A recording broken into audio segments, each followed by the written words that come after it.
একটানা ১৩ বছরের এক অভিশপ্ত জীবন।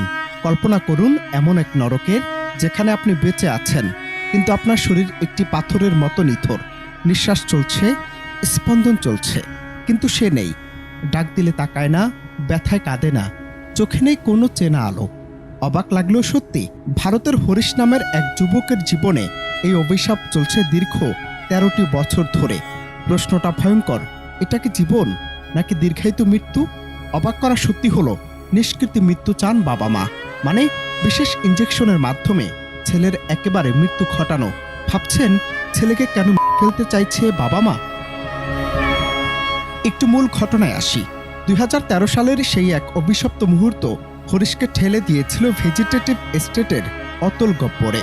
সেই থেকে সে কেবল একটি বিছানায় পড়ে থাকা মাংসপিণ্ড, যার চোখ আছে কিন্তু দৃষ্টি নেই, ফুসফুস আছে কিন্তু কথা বলার শক্তি নেই। ১৩ বছর ধরে এক অন্ধকার ঘরে হরিশ যেন প্রতিদিন তিল তিল করে মরছে, অথচ মৃত্যু তাকে স্পর্শ করছে না। এক জীবন্ত লাশের এই হাহাকার আজ বাতাসকে ভারী করে তুলেছে।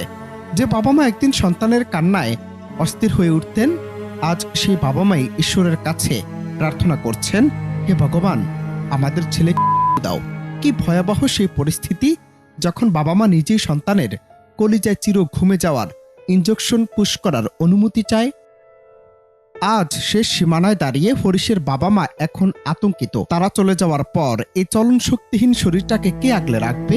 কুকুর বেড়ালের মতো কি অবহেলায় পড়ে থাকবে তাদের আদরের সন্তান? ভারতের প্রভাবশালী একাধিক সংবাদ মাধ্যম বলছে, আজ বাধ্য হয়ে সেই ছেলের ঘটাতে আদালতে দ্বারস্থ হয়েছেন বাবা মা।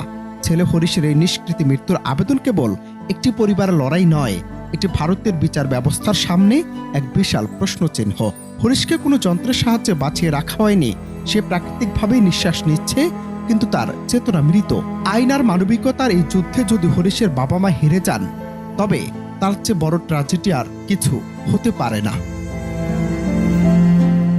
একটি মানুষ কি তবে আজীবন এভাবেই নিজের শরীরের ভেতরে বন্দী হয়ে থাকবে? এই বিচারও এখন নির্ধারণ করবে ভারতের স্বেচ্ছা মৃত্যুর ভবিষ্যৎ। পুরো দেশ আজ নিষ্পলক চোখে তাকিয়ে আছে আদালতের এই চূড়ান্ত রায়ের দিকে।